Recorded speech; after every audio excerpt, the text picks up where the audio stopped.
तो आज हम जो है एच.सी. वर्मा के चैप्टर का नाम है इलेक्ट्रिक करंट थ्रू कंडक्टर, जो कि चैप्टर नंबर 32 है, उसके क्वेश्चन को डिस्कस करेंगे।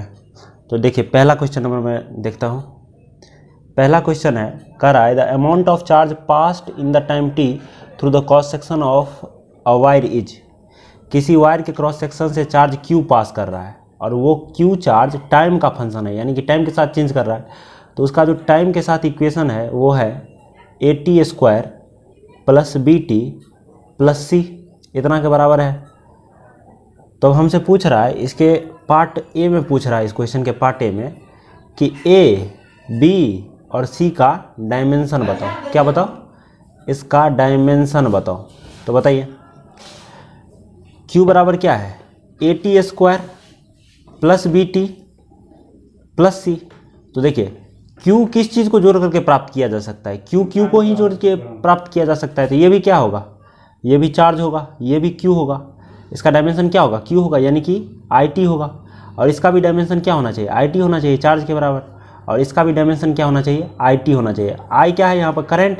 और T क्या है? टाइम। करंट इंटू टाइम क्या होता है? चार्ज। तो चार्ज के बराबर होगा। तो C का डायमेंशन क्या आ गया? IT आ गया। इसी तरह से BT का डायमेंशन क्या आ गया? IT आ गया।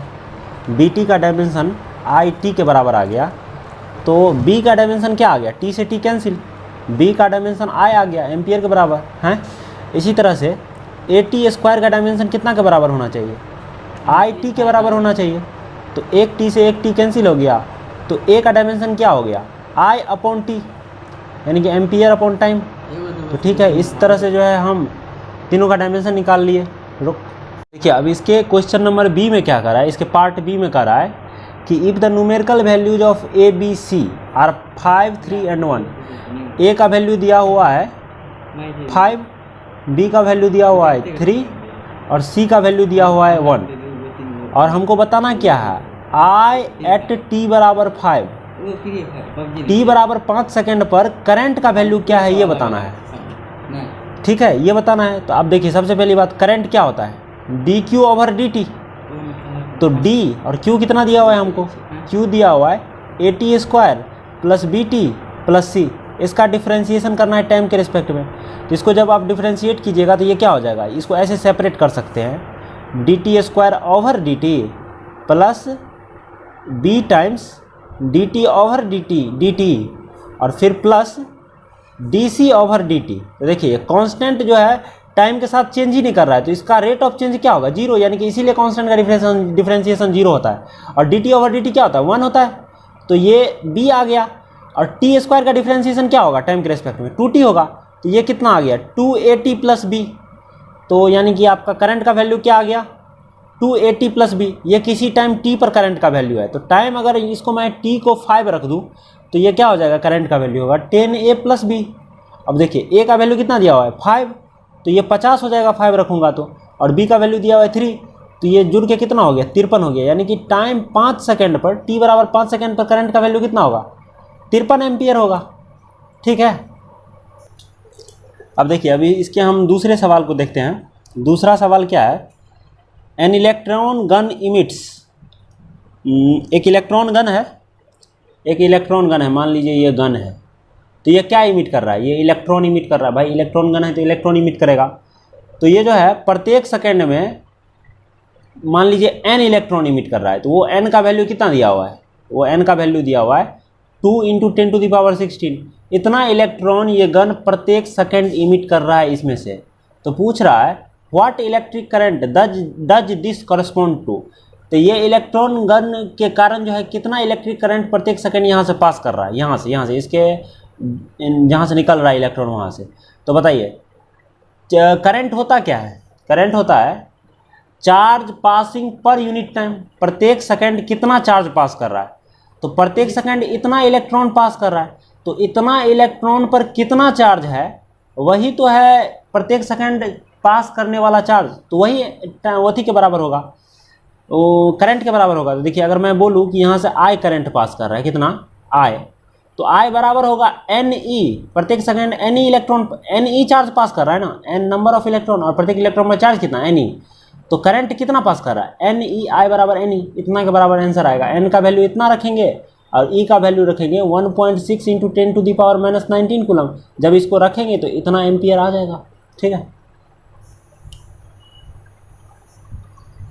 अब इसका जो है क्वेश्चन नंबर तीसरे क्वेश्चन नंबर में कह रहा है कि एक डिस्चार्ज ट्यूब है। मुझे नहीं पता है कैसा डिस्चार्ज ट्यूब होता कैसा है, मुझे बस पता है डिस्चार्ज ट्यूब कुछ इस तरह से होगा, कोई भी ट्यूब इसी तरह का होता है।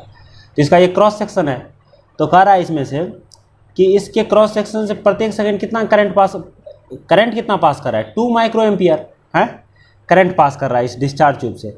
तो पूछ रहा है how much charge is transferred across A cross section of tube in 5 minute. तो 5 मिनट में कितना चार्ज पास कर रहा है इसके क्रॉस सेक्शन से, इस डिस्चार्ज ट्यूब के क्रॉस सेक्शन से। तो देखिए प्रत्येक सेकंड कितना चार्ज पास कर रहा है, कितना चार्ज पास कर रहा है, ये 2 माइक्रो एम्पियर अगर करंट है तो देखिए मैं अगर कहूँ कि आई कितना है 2 माइक्रो एम्पियर, तो ये होता क्या है dq/dt है। अगर मैं dt को 1 रख दूँ, यानी कि 1 का मतलब है अगर dt को मैं 1 रख दूँ तो इसका मतलब है कि dq क्या हो गया यहाँ पर, एक सेकंड में पास करने वाला चार्ज हो गया यहाँ पर dq। तो देखिए dq प्रत्येक सेकंड कितना चार्ज पास कर रहा है 2 माइक्रो कूलम इतना चार्ज पास कर रहा है प्रत्येक सेकंड। तो 5 मिनट में कितना चार्ज पास करेगा dq इंटू 5 इंटू 60, यानी कि 300 सेकंड में कितना चार्ज पास करेगा dq इंटू 300। तो ये कितना के बराबर होगा 2 माइक्रो कूलम इंटू 300 के बराबर होगा। ये कितना है, ये है चार्ज पासिंग थ्रू ट्यूब इन 5 मिनट है। तो ये इतना के बराबर होगा, कितना के बराबर 600 माइक्रो कूलम के बराबर होगा। ठीक है, यही पूछ रहा था। अब क्वेश्चन नंबर 4 कर रहा है इस चैप्टर का, the current through a wire depends on time.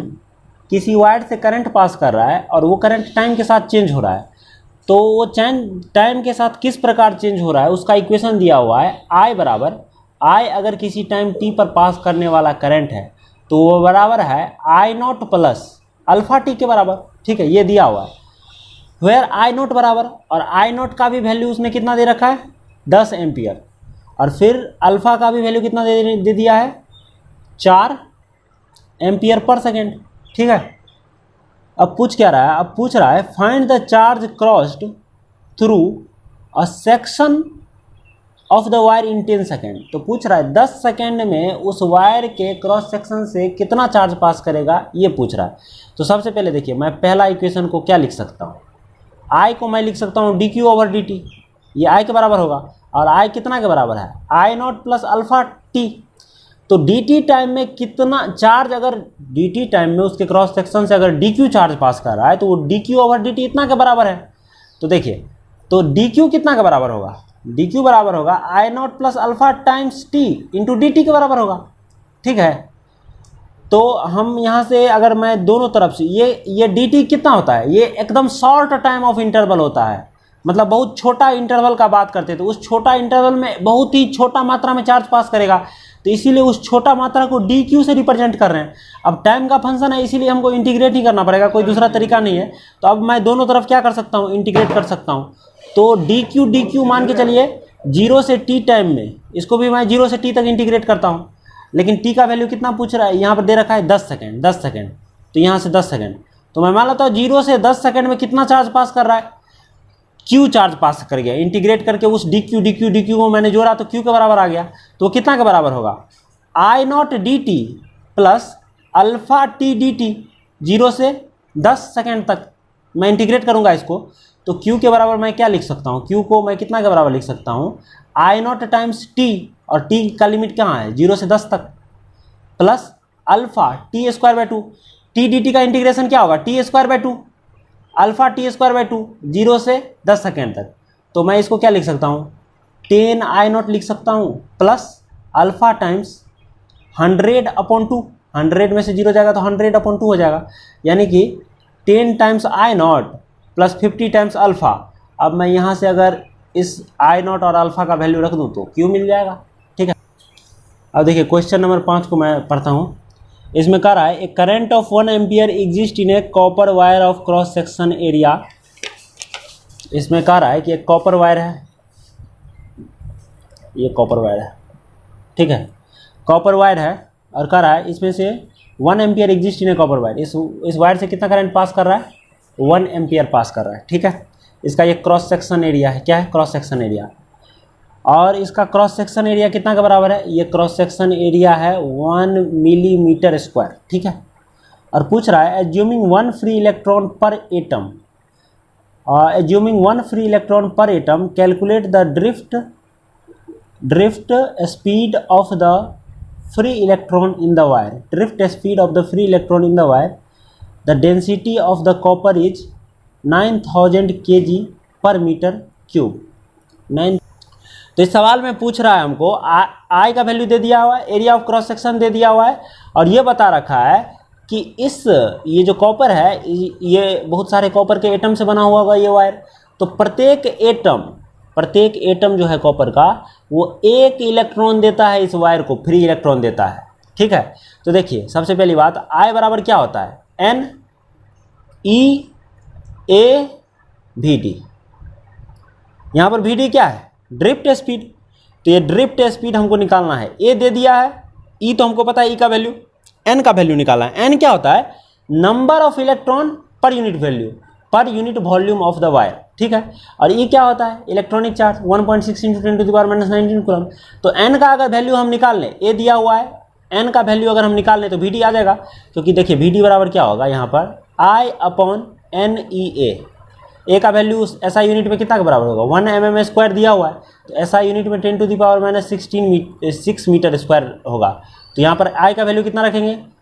ए का वैल्यू कितना रखेंगे? 10⁻⁻6। ई का वैल्यू कितना रखेंगे? इसका वैल्यू रखेंगे 10⁻⁻6। इसका वैल्यू रखेंगे 1.6 × 10⁻⁻19। और इसका वैल्यू रखेंगे कितना एम्पियर पास कर रहा है? 1 एम्पियर, 1 रखेंगे। अब एन निकालना है। एन क्या होता है? Number of electrons per unit volume. तो 1 मीटर क्यूब में कितना फ्री इलेक्ट्रॉन है वही एन का वैल्यू है। तो देखिए पहले 1 मीटर क्यूब का वेट कितना है? कॉपर के 1 मीटर क्यूब का वेट होता है, दिया हुआ है यहाँ पर 9000 kg। 1 मीटर क्यूब का वेट दिया हुआ है, ठीक है। 1 मीटर क्यूब का 9000 kg। तो 1 मीटर क्यूब का ग्राम में वेट कितना होगा? 9 × 10⁻³ ग्राम, ठीक है। इतना ग्राम होगा इसका 1 मीटर क्यूब का वेट है। अब देखिए इसमें कितना कॉपर का मोल है? कॉपर एटम का कितना मोल है? तो number of mole of copper atom कितना के बराबर होगा? 9 × 10⁻6 upon weight of copper. Copper का वेट कितना होता है? कॉपर का एटॉमिक वेट होता है 58। Scandium, titanium, vanadium, chromium, manganese, ferrous, cobalt, निकल, कॉपर, जिंक, हाँ 58 के आसपास होता है। तो ये number of mole of copper atom का कितना मोल है? इतना मोल है। अब देखिए 1 मोल में कितना एटम होगा? 1 मोल में 6 × 10⁻23 एटम होगा। 1 मोल में Na एटम होता है। तो n मोल में कितना एटम होगा? n × Na के बराबर होगा एटम का संख्या, n × Na के बराबर होगा। तो नंबर ऑफ एटम कितना हो जाएगा? 9 × 10⁻6 अपॉन 58 Na। इतना एटम है प्रत्येक यूनिट वॉल्यूम में। और प्रत्येक एटम कितना इलेक्ट्रॉन दे रहा है? 1 इलेक्ट्रॉन। तो इतना एटम कितना इलेक्ट्रॉन देगा? इतना ही इलेक्ट्रॉन देगा, है। तो n का वैल्यू कितना आ गया? ये जो n यहाँ पर जो n लिखे हैं हम, ये n का वैल्यू कितना आ गया? ये n का वैल्यू ये है। इसको मैं ये वाला n नहीं कहूँ, इसको मैं थोड़ा सा n1 कह देता हूँ।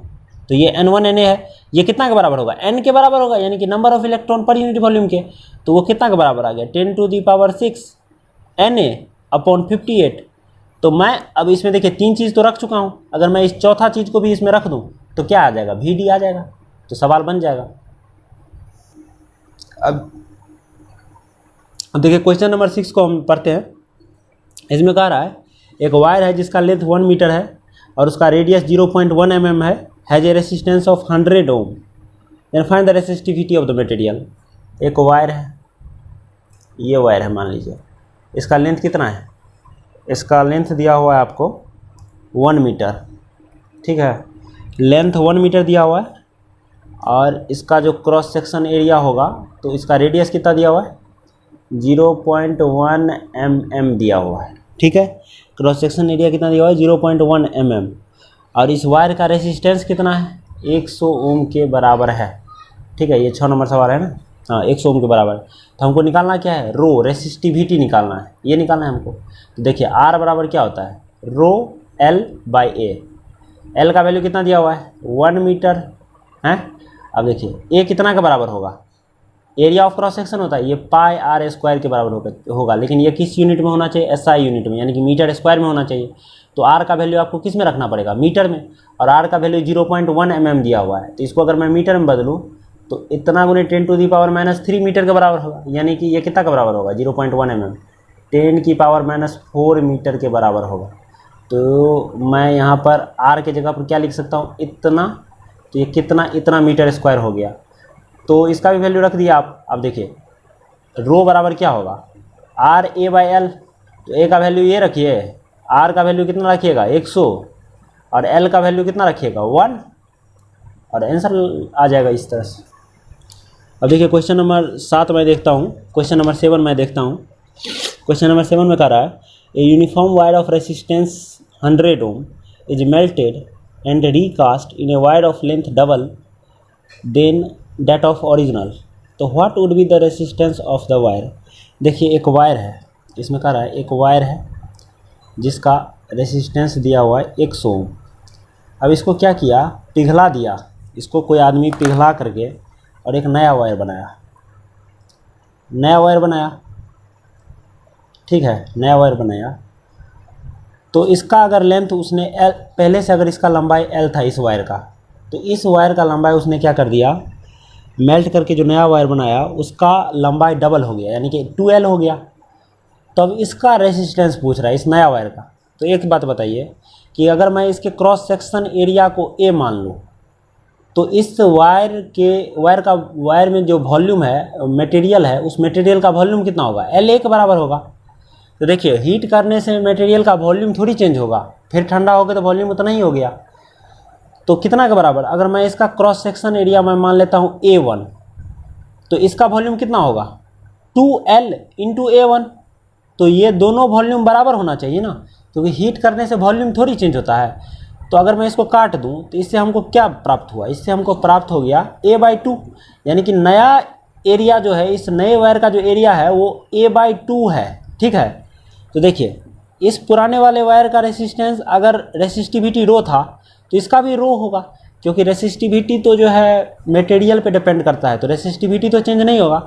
और देखिए रेसिस्टेंस कितना के बराबर होता है, रो L/A के बराबर होता है।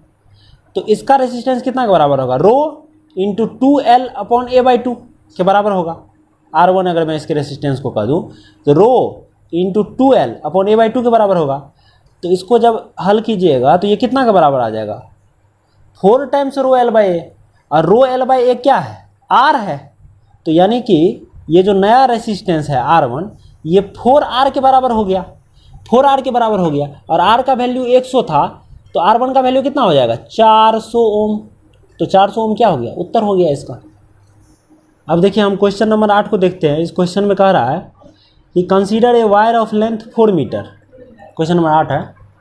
इसमें कह रहा है कि consider a wire of length 4 metre and cross section area 1 mm² carrying a current 2 ampere if each cubic meter of material contains 10⁻29 free electrons. Find the average time taken by each electron to cross the length of the wire. एक wire है, इस सवाल में कह रहा है एक wire है, ठीक है। इस वायर का लंबाई है 4 मीटर, 4 मीटर लेंथ है, और क्रॉस सेक्शन एरिया कितना है इसका 1 mm²। और 1 mm² का मतलब क्या हो गया 10⁻⁻6 मीटर स्क्वायर, ठीक है। और दिया हुआ है कैरिंग ए करंट 2 एम्पियर, और इससे जो करंट पास कर रहा है इस वायर से वो 2 एम्पियर है। इसे करंट कितना पास कर रहा है 2 एम्पियर। और इफ़ ईच क्यूबिक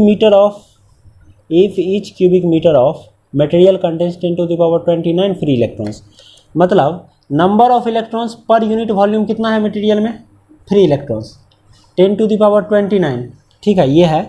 तो find the average time taken by each electron to cross the length of the wire. तो इसमें पूछ रहा है कि एक इलेक्ट्रॉन को वायर के इस एंड से इस एंड में पहुंचने में कितना समय लगेगा, यहाँ से यहाँ पहुँचने में, वायर के इस तरफ से इस तरफ पहुँचने में। तो देखिए प्रत्येक इलेक्ट्रॉन अगर VD स्पीड से चल रहा है, प्रत्येक इलेक्ट्रॉन, तो आई तो इसी आई का एक फॉर्मूला है, आई बराबर NeAVD। एन क्या होता है? Number of electrons per unit volume. E क्या होता है? प्रत्येक इलेक्ट्रॉन पर कितना चार्ज होगा, वो ई होता है। ए क्या होता है? Area of cross section. और वीडी होता है ड्रिफ्ट स्पीड, यानी कि इलेक्ट्रॉन का एवरेज स्पीड जिस स्पीड से बह रहा है इस वायर में। तो अगर तो वीडी कितना के बराबर होगा? एवरेज स्पीड में पहले निकाल लूँ तो आई अपॉन NeA क्या हो जाएगा? वीडी के बराबर ड्रिफ्ट स्पीड, यानी कि कितना स्पीड से बह रहा है इसमें। तो अगर इस वायर का लेंथ L है तो L अपॉन VD क्या होगा? टाइम टेकन बाय, प्रत्येक इलेक्ट्रॉन को कितना समय लगा यहाँ से यहाँ जाने में, वो लेंथ अपॉन स्पीड के बराबर होगा। तो देखिए VD मैं कितना के बराबर निकालूंगा? VD मैं निकालूंगा, I का वैल्यू रखूंगा 2 एम्पियर, N का वैल्यू रखूंगा 10 टू दी पावर 29, E का वैल्यू रखूंगा 1.6 into 10 to the power minus 19 है, और जो है A का वैल्यू रखूंगा 10 टू दी पावर माइनस 6। तो यहाँ से क्या आ जाएगा? VD आ जाएगा। और जब VD आ जाएगा तो मैं टाइम कैसे निकालूंगा? L अपॉन VD के बराबर, और L का वैल्यू 4 दिया हुआ है, और VD यहाँ से जो निकालेंगे उसको रख देंगे तो क्या आ जाएगा? टाइम आ जाएगा। तो ठीक है, इसको ऐसे ही। अब हम देखिए क्वेश्चन नंबर 9 को पढ़ता हूँ मैं। What length of copper wire of cross section area will be needed to prepare a resistance of 1 kilo ohm? Resistivity दिया हुआ है। तो देखिए एक कॉपर वायर है, इसका लेंथ हमको निकालना है, ठीक है। इसका एरिया ऑफ क्रॉस सेक्शन कितना दिया हुआ है? इसका एरिया ऑफ क्रॉस सेक्शन दिया हुआ है 0.01 mm स्क्वायर, यानी कि 10 to the power minus 2 mm square. और ये कितना के बराबर होगा? 10 to the power minus 8 metre square area, इतना के बराबर होगा, ठीक है। अब हमको निकालना क्या है? रेसिस्टिविटी दिया हुआ है इसके मटेरियल का, रो का वैल्यू दिया हुआ है 1.7 into 10 to the power minus 8 ohm metre, हाँ। और हमको निकालना क्या है? L निकालना है। तो देखिए L निकालना है हमको, और इसका रेसिस्टेंस भी दे दिया है इस वायर का, कितना दे दिया हुआ है? 1 किलो ओम। 1 किलो ओम का मतलब क्या हुआ? 10 टू दी पावर 3 ओम है। तो देखिए R बराबर क्या होता है? रो L बाई ए। तो L बराबर क्या होगा? R A by rho. इसमें R का भी वैल्यू दे दिया हुआ है, A का वैल्यू कितना रखेंगे? 10 टू दी पावर माइनस 8 ऐसा यूनिट में, और R का वैल्यू कितना रखेंगे? 10 टू दी पावर 3 ऐसा यूनिट में है, वो भी ओम है। और जो है रो का वैल्यू कितना रखेंगे? वो भी ऐसा यूनिट में दिया हुआ 1.7 into 10 to the power minus 8, सबका वैल्यू रखेंगे, और L मिल जाएगा ऐसा यूनिट में, यानी कि मीटर में, ठीक है। अब देखिए हम HCV की क्वेश्चन नंबर 10 को देखते हैं। इस क्वेश्चन में क्या कर रहा है? ये कोन का एक कटा हुआ पार्ट है, जिसके एक पार्ट का रेडियस A है और दूसरे पार्ट का रेडियस B है, और इसके बीच की दूरी कितना? L है। तो हमको पूछ रहा है, और इसका मैं मान लेता हूँ मटेरियल का रेसिस्टिविटी रो है, तो हमको पूछ रहा है इसका रेसिस्टेंस। तो रेसिस्टेंस देखिए, इसके हर एक पॉइंट पे क्रॉस सेक्शन एरिया चेंज हो रहा है, रेडियस चेंज हो रहा है।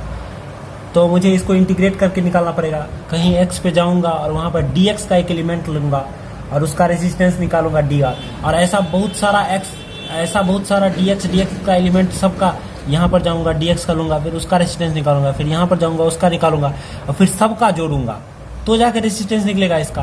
तो इस तरीके के सवाल को करने का क्या तरीका होता है? आप इंटीग्रेट करो, चीज़ों को इंटीग्रेट करना पड़ेगा। तो पहले मैं डालता हूँ किसी x दूरी पे गया, और वहाँ पर एक dx का एलिमेंट लिया, कितना का? dx का। तो इस dx के एलिमेंट का अगर मैं मान लूँ रेडियस r है, रेडियस कितना है इसका? r है। तो इसका रेसिस्टेंस को अगर मैं dr कर दूँ तो dr कितना के बराबर होगा? रो dx। रो लेंथ कितना के बराबर होगा? इसका dx का लेंथ कितना के बराबर होगा? dx के। तो रो dx अपॉन एरिया कितना के बराबर होगा? Pi square. तो r तो हमको पता नहीं है, तो r हमको निकालना पड़ेगा। तो देखिए, जब मैं लेंथ को L से चेंज करता हूँ, तो रेडियस कितना से चेंज हो रहा है? b माइनस a से।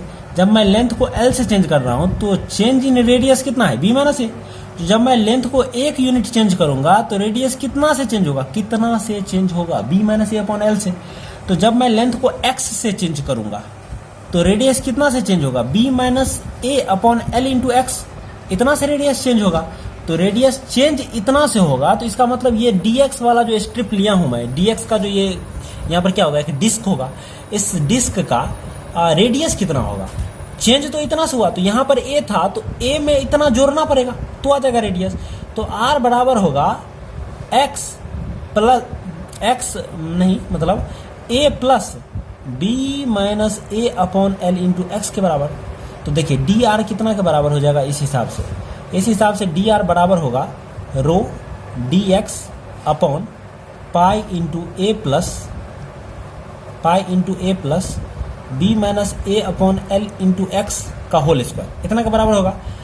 अब मैं इस पूरे अंदर वाले को अगर जेड कह दूँ, क्या कह दूँ, जेड, तो देखिए मैं इंटीग्रेट करूँगा ना, तो मान लेता हूँ मैं इसको, ये 0 से r तक चेंज होगा, यहाँ पर तो 0 होगा, और फिर यहाँ पर कितना होगा, यहाँ से यहाँ तक में r होगा, तो 0 से r चला गया रेसिस्टेंस, और तो लेंथ डी एक्स कितना से चेंज होगा, 0 से लेके l तक, ठीक है।